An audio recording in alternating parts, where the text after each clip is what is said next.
What is the future of tourism in Bali? Can Bali have sustainable tourism? And what does sustainable tourism mean? And a new circular from immigration actually came out last week. I'm just talking about it now. Is that going to change your life in Bali? Well, it depends on what your visa status is, but it's good news. Stay tuned for details.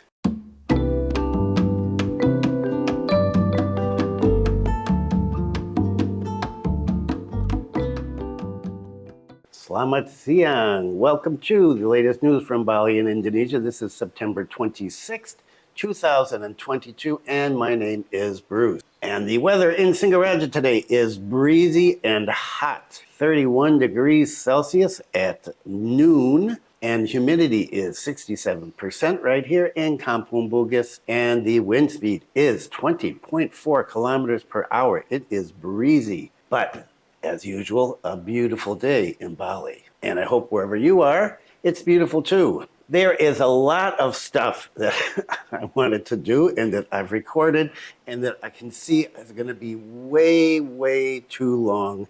And so I'm going to cut this short because I want to talk about the circular that came out first, and then an issue that's, been something I've been really interested in for the last 25 years. And that is tourism in Bali and what is happening with it. And the other stories, well, I'm just going to leave those out because I will be taking a break. So yes, I will be taking the rest of the week off. There's a bunch of stuff I want to do in terms of walking around. I want to do some more walking around videos, and the water has been looking really good, and I want to see if I can get out and do some snorkeling.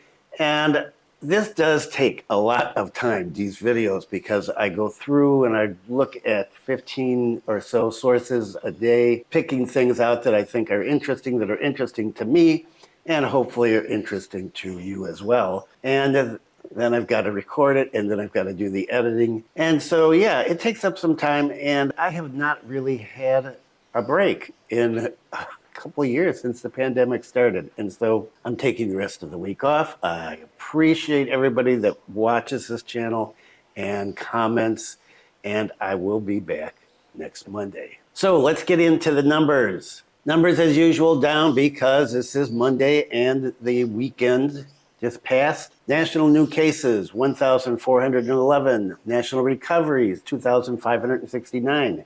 National deaths, 16. Bali new cases down to 11. Bali recoveries, 23, and Bali deaths, 0. Okay, so those numbers are excellent. Of course, it's Monday, but they're excellent nonetheless, especially Bali numbers. Wow, 11. What about the positivity rate? Positivity rate is also excellent. Weekly positivity rate is down to 6.71 and daily positivity rate 7.74. So good news on the COVID front. People that have been asking me, no, there is no news about opening up Indonesia for people that have not been vaccinated yet. Considering that, two things. One, the government is still pushing boosters. And two, G20 is coming up, and the government does not want to take any chances with some explosion of cases. And so they are going to play it safe. That's my opinion for the next, 6 weeks? Once G20 is over, who knows where they'll go from there. But for now, no, if you're not vaccinated, forget it. You're not going to get in unless you've got medical exemptions. My opinion. Okay, let's talk about the new circular. The new circular came out last week. I think actually it was a week ago, the 19th.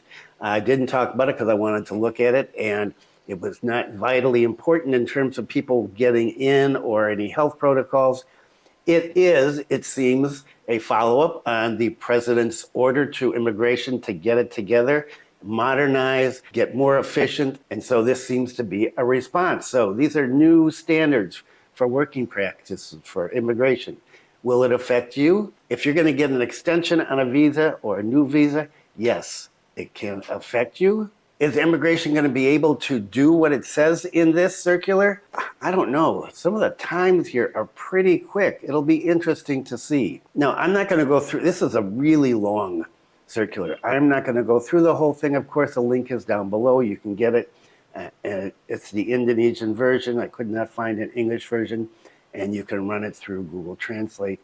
And you see, I'm just going to go over a couple of the main things. What it basically does is it cuts down the time that it takes to get visa extensions, to where sometimes if you wanted to get your extension on your KITAS, for example, or a KITAP, it could take months, certainly weeks, and sometimes months, and really difficult for some people giving up their passport, not having it for that period of time.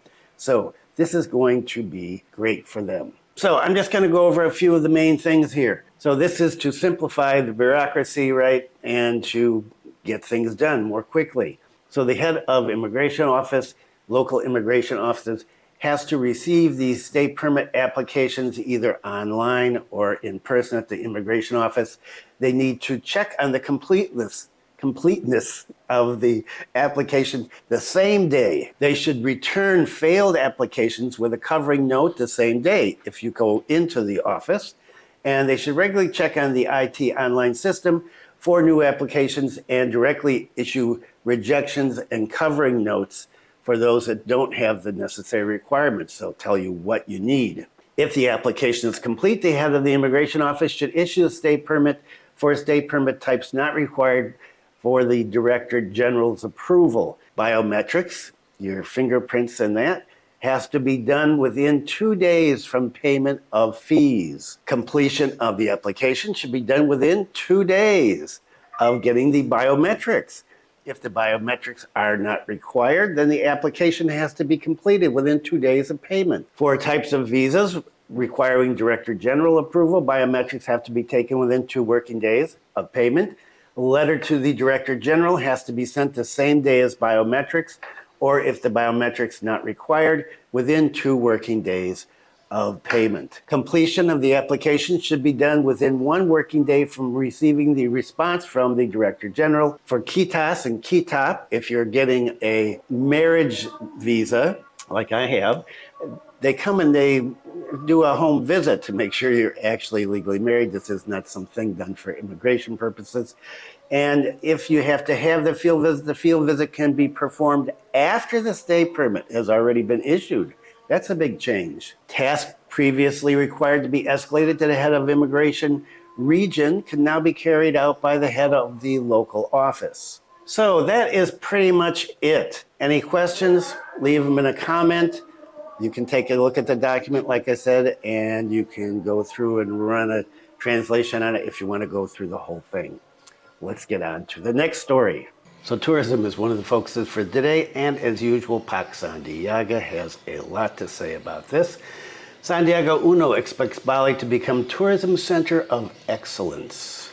The Minister of Tourism said that he expects Bali to become the center of excellence for tourism and an example for the rest of the country, including the development of quality and sustainable tourism villages and prioritizing community empowerment. He said the plan to develop Bali as a center of excellence in tourism is inseparable from the attractiveness of its tourism and creative economy.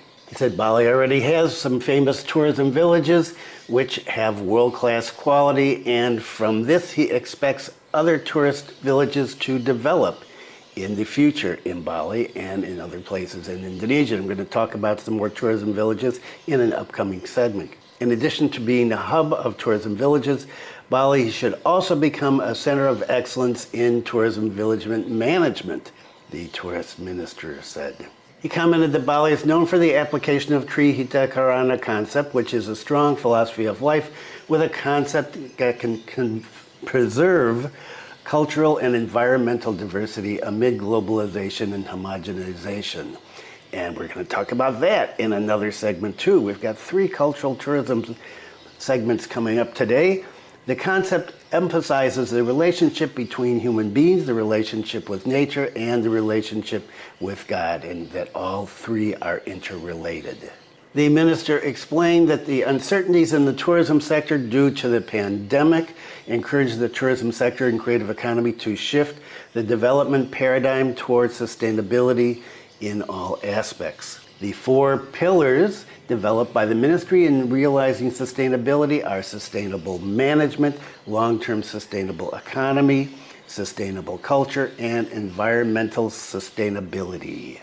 Pak Uno assessed that tourism villages have great power in realizing the 4 pillars. Tourism villages have been proven to be one of the pillars that supports the community's economy. Amid the pandemic, according to the minister, the rate of visits to tourism villages has increased by 300%. Everything's increased by 300%, 3,000%, 30,000% since the pandemic. The visits to beach clubs in Canggu has increased how many thousands of percent as well.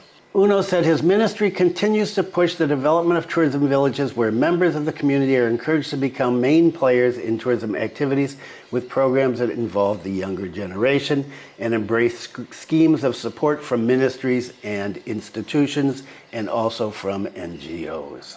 So the minister is continuing to push on sustainable tourism and discussing the 4 pillars here. How is that going to work on the ground? Let's take a look at something that ministry's been doing up here in Buleleng. Health Ministry maps the potential of Bali Aga tourism villages in Buleleng. So we do have some Bali Aga tourism villages in Buleleng.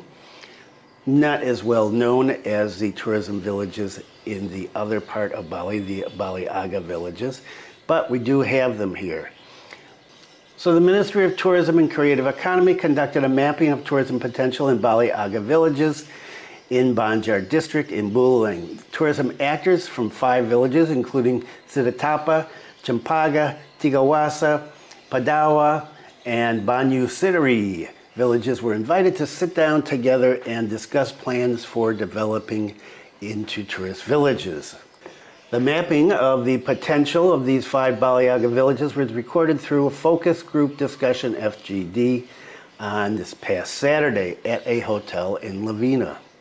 According to Winciensis Jamadu, Deputy for Destination and Infrastructure Development at the Ministry of Tourism and Creative Economy, he said that mapping tourism potential in Bali Aga Buleleng is one of the government's efforts to level tourism in Bali, so that not only South Bali is developing, but North Bali as well. And you've heard me talk about that many times. According to him, North Bali has tremendous potential. And he said Bali province is the only tourist destination that is mapped as tourism zones. He said there are agricultural, cultural tourism zones. Some focus on conservation like Buleleng, so this extraordinary potential must be seriously mapped to be developed. Buleleng tourism, which also relies on natural beauty, according to Jamadu, is one of the opportunities as a tourist destination. Because, he said, after the pandemic, tourists tend to look for quiet, unique, and very local places in tourist villages, which is why Canggu is packed and Ubud is becoming, well, I don't know what it's becoming. It's definitely becoming something different than it used to be. So after this meeting at the hotel in Lavina, the tourism potential was mapped and it looked at in terms of amenities, attractions, and accessibility. And apart from that, he said we will also provide intervention programs, whether training for tourism human resources or infrastructure facilities, in collaborating with agencies and third parties according to their needs. However, in order to manage sustainability of the Bali Aga tourism, the ministry is recommending maintaining nature conservation and cultural customs. The Bali Aga villages are very thick, it says here, in its unique culture, customs, and traditions, and that can be a driving force for tourism development. Let's sell that culture. According to the head of the Bali Tourism Office, Igede Dodi Sukma Activa Ascara, he said the Bali Aga villages have pioneered tourism development since 2017. And he said the development of tourist villages in these 5 villages is assisted by the Institute for Research and Community Service of Ganesha University of Education in Singaraja, otherwise known here locally as Undiksa. These 5 villages, he said, have been moving. Foreign tourists have routinely visited the old villages in Bali. After this mapping from the direction of the central government, we will strengthen it so that in the future it can grow and develop into a better tourist village. And so people can go into these Bali Aga villages and they can watch bamboo weaving, farming, traditional ceremonies and dances, view traditional houses, and other things. Now, if you've been watching this channel for a long time or a while, a short while even, You know, I have some mixed feelings about tourism and the way it's developing in Bali as an anthropologist and, well, as a resident and the father of children and grandchildren that will be living here probably for the rest of their lives. And some of that centers on what has happened to Bali after the pandemic and the first Bali bombing and the volcanic eruption a few years ago. What happens? Tourism drops. People are in dire need of assistance because whether the economy is 50%, 54% dependent on tourism, that's still a lot. That's still over half of the population that is directly dependent on tourism.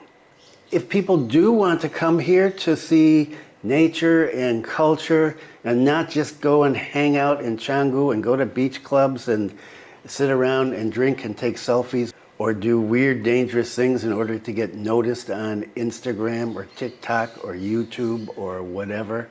If people want to see more, they want to see forest and rice paddies and traditional dances, what's going to happen when none of that's left? When there are no more forests left, there are no more rice paddies left, the rivers and oceans are so polluted you can't use them anymore. And so that's what's on the next segment. Dilemma: Bali tourism sacrifices agriculture. So as I've been talking about since the start of the year, the government's been carrying out massive infrastructure development on the island, partially because of G20. And so we have more cement going down, more roads, bigger roads, beach clubs, villas, you name it, we've got it. Construction has continued to go on even during the pandemic when people's businesses were closed up. You could drive around the island and find lots of building projects going on.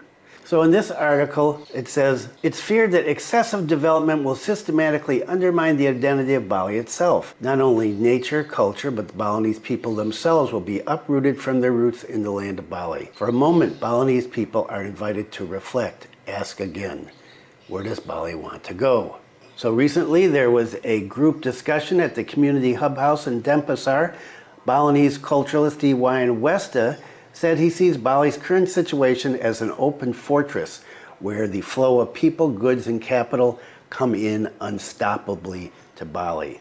This has led to massive development in Bali, he said, especially in the tourism sector, which sacrifices a lot and converts agricultural land. He said that when Bali opened up for tourism, the industry took an extraordinary amount of space, of land, especially lands for the construction of villas, hotels, restaurants, and so on. Many thousands of hectares of land were converted to the welfare of the Balinese people themselves, but it was only for a moment. So people sold their land willingly. They got some cash and they did whatever they were going to do with it. Some people invested it. Some people did some wise things. Some people, they bought motorcycles, they bought cars, they bought TVs. I know people like this. And then it turns out a few years later, everything is gone and so is their land. And it's now a villa. So Pakwesta said that furthermore, with this massive tourism development, Bali has no other economic defense outside of tourism. Therefore, according to him, Bali is very fragile when facing various threats such as COVID-19, as I just said a minute ago. He said because of this reason, Bali's economic fragility must be addressed immediately for the future of Bali. How much land do we have left? How many rivers do we have left? And how many water sources have we saved? Then map out how Bali will become in the future. In the same discussion, the chairman of the Indonesian Conservation Foundation, Iwan Dewantama, said that Bali is currently experiencing problems especially related to water management. And water management problems have been going on here for a long time, not just recently. Back years ago, this could be 10 years ago maybe, the government was telling people to stop drilling their own wells because they were depleting the aquifer and letting seawater in. Talk about that in a second. And did people stop doing it? No, they didn't. So according to Pak Iwan, this is evidenced by data released by the government showing that of the 9 Regency cities in Bali, only 1 district has water surplus. In addition, Bali is also experiencing the problem of seawater intrusion. What does that mean? Well, it means seawater enters the aquifer in Bali where the aquifer should be filled with fresh water, meaning that there's large-scale extraction of our underground water. For example, he said, how do hotels, villas take our underground water? It's not controlled. They just take it. Iwan said that if the government does not pay attention to this matter, tidal flooding events such as in Semarang and Jakarta could occur in Bali. He warned that as a small island, this could be very dangerous for Bali. He said, through the conditions in Bali where the forest area is not ideal, the lake's polluted, the seawater intrusion occurs, water pollution is the facts that must measure where Bali will go in the future. Nature and sustainability of the island of Bali. And so here's that word again, sustainability. And so what's happening here in Bali, the developments that are going on, the beach clubs, the villas, more and more hotels. Is this sustainable? Everybody wants to get in on the action. And as the governor said not too long ago, in the past, everything was just developed ad hoc. We did this, we did that. Somebody else did this, somebody else did that. Nothing was planned. And so the governor says, I'm planning things. Well, chairman of the DPP, Parada Indonesia Bali, I Putu Eka Mahardika, said that the investment coming into Bali needs to benefit the Balinese people. For this reason, he said, involvement of traditional elements is important. It doesn't mean when massive investment comes to Bali, it's good. Not necessarily. What's good about this is whether it is for those who invest or has an impact on the Balinese people. Where this impact is also categorized, namely whether Balinese people are only workers or whether the investment has an impact in a different way on them. And this is another issue.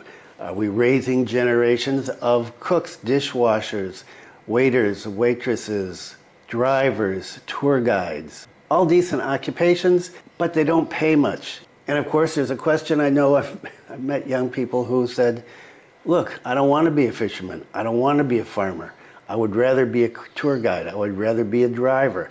I would rather work in a hotel. It's easier work. It is. Being a farmer is hard work. Being a fisherman is hard work. I used to hang out with my fishing buddies and watch those guys, and they work their butts off. And my neighbors here, same thing. They're out every night here recently. This is good fishing weather at night. They're out here every night fishing. Not easy.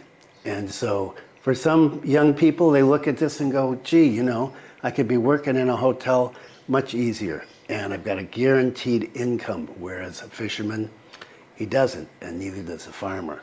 And so those are kind of issues that have to be thought about as well. So when I criticize tourism development, I also have to take into account, I'm not the person that's going to be doing the work. I'm an old guy. I'm not going to be here that much longer. This is not going to affect me economically. It will affect my kids and my grandkids.